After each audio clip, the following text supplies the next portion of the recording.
નમસ્કાર, હું છું હિના અને આપ જોઈ રહ્યા છો ઇન્ડિયા ન્યૂઝ ગુજરાતના મહત્વના સમાચારની શરૂઆત કરીએ સુરતથી। તો સુરત જિલ્લામાં ભારે વરસાદને લઈને જિલ્લા કલેક્ટરે મહત્વનું નિવેદન આપ્યું છે। છેલ્લા 24 કલાકમાં જિલ્લામાં ભારે વરસાદ નોંધાયો છે। જો કે હાલ શહેર અને જિલ્લાની સ્થિતિ સામાન્ય હોવાનું તંત્રએ જણાવ્યું છે। સંભવિત જોખમને ધ્યાનમાં રાખીને નીચાણવાળા વિસ્તારોમાંથી 4000 લોકોને સુરક્ષિત સ્થળે ખસેડવામાં આવ્યા છે। જિલ્લા કલેક્ટરના જણાવ્યા મુજબ છેલ્લા 24 કલાક દરમિયાન જિલ્લામાં સરેરાશ ભારે વરસાદ નોંધાયો છે। સૌથી વધુ વરસાદ અંબિકા તાલુકામાં પડ્યો છે, જ્યારે સુરત શહેરમાં 5 ઇંચ વરસાદ નોંધાયો છે। સવારે 10 વાગ્યા બાદ હવામાન વિભાગે રેડ એલર્ટ જાહેર કર્યું છે અને જિલ્લાના કેટલાક વિસ્તારોમાં હજુ પણ ભારે વરસાદની શક્યતા વ્યક્ત કરી છે।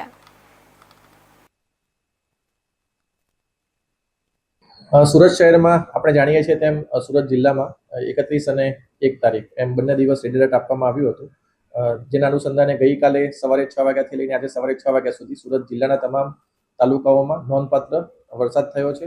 એવરેજ જોઈએ તો આપણે 220 mm જેટલો વરસાદ તમામ તાલુકા અને શહેરનો મળીને થયો છે, એટલે કે લગભગ 8 ઇંચથી વધારે એવરેજ વરસાદ તમામ તાલુકામાં નોંધાયો છે। સૌથી વધારે વરસાદ જે છે અંબિકા તાલુકામાં લગભગ 565 mm 24 કલાકમાં નોંધાયો છે। તે સિવાય અન્ય તાલુકાઓમાં પણ લગભગ સરેરાશ જોઈએ તો 5 થી લઈને 15 ઇંચ સુધીનો વરસાદ જે છે અલગ અલગ જગ્યાએ નોંધાયો છે। સુરત શહેરમાં પણ આપણે જોઈએ તો લગભગ 5 ઇંચ જેટલો વરસાદ 24 કલાકમાં 5 થી 6 ઇંચ જેટલો વરસાદ નોંધાયો હતો। સવારે 6 વાગ્યાથી 10 વાગ્યાની સ્થિતિ જોઈએ તો સરેરાશ બહુ ઓછો વરસાદ આજે નોંધાયો છે, પરંતુ ફરીથી 10 વાગ્યા પછી અત્યારે નાઉકાસ્ટનું એક રેડ એલર્ટ આપવામાં આવ્યું છે અને આજે પણ આઇસોલેટેડ પ્લેસીસ ઉપર heavy two very heavy rainfall થવાની સંભાવના સુરત જિલ્લાના અલગ અલગ ભાગોમાં થઈ છે। પરિસ્થિતિની વાત કરીએ તો ઓવરઓલ સુરત શહેરની જે તમામ ખાડી છે અત્યારે તો ડેન્જર લેવલની નીચે ચાલી રહી છે। ગઈકાલે અમુક ખાડીમાં ડેન્જર લેવલ આવ્યું હતું, ત્યારબાદ તાપી નદીની અંદર આપણે સિંગણપોર જે કોઝવે છે તે ઓવરફ્લો થવાના કારણે પાણી આવેલું છે। ઉકાઈ ડેમ છે તેની સ્થિતિની વાત કરીએ તો 333 ફીટનું જેનું રૂલ લેવલ છે એની સામે અત્યારે 320 ફીટ એમાં પાણી છે। જિલ્લાના અન્ય ભાગોની વાત કરીએ તો ખાસ કરીને ઓલપાડ અને માંગરોળ તાલુકાના ગામો કે જેની અંદર કીમ નદી જે છે એ આજે રાત્રે ઓવરફ્લો થવાના કારણે કેટલાક ગામોની અંદર પાણી જે છે તે આવ્યા છે, પરંતુ આપણે પ્રિકોશનના ભાગરૂપે આપણને અગાઉથી જાણકારી હોવાના કારણે ગઈકાલે જ બધાનું ત્યાં સ્થળાંતર આપણે શિફ્ટિંગ કરી દેવામાં આવ્યું હતું। તેમ છતાં પણ એડિશનલ શિફ્ટિંગ કરવા માટે માંડવી તાલુકામાં એક એસટીઆરએફની ટીમ આપણી પાસે અવેલેબલ છે અને ઉલપાડમાં પણ આજે સવારે એક એસટીઆરએફની ટીમને મોકલવામાં આવી છે।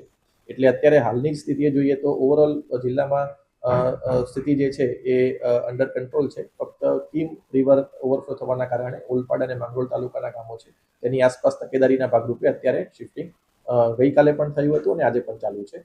અને સાથે સાથે જે અંબિકા નદી છે તેનું સ્તર અત્યારે નીચે છે, પરંતુ તેમ છતાં પણ આપણે અંબિકા નદીની આસપાસના જે ગામો છે ત્યાંથી આપણે ગઈકાલે લોકોનું શિફ્ટિંગ કર્યું હતું। ઓવરઓલ જિલ્લાની અંદર સુરત શહેર સિવાય લગભગ 4-1000 લોકોનું સ્થળાંતર આપણે ગઈકાલે કરવામાં આવેલું છે।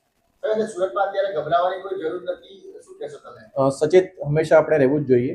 આજે પણ મેં કીધું એમ રેડ એલર્ટ છે જ, એટલે તકેદારીના ભાગરૂપે આપણે તમામ શાળા કોલેજોને તો આજે બંધ રાખવામાં જ આવી છે અને હજુ પણ રેડ એલર્ટની સ્થિતિ છે, એટલે ભારેથી અતિભારે વરસાદની સંભાવના છે।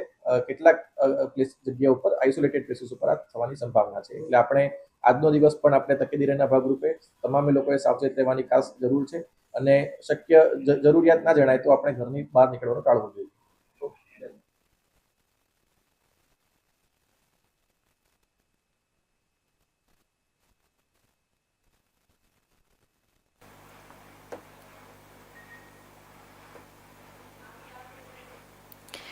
તો વડોદરાની વાત કરીએ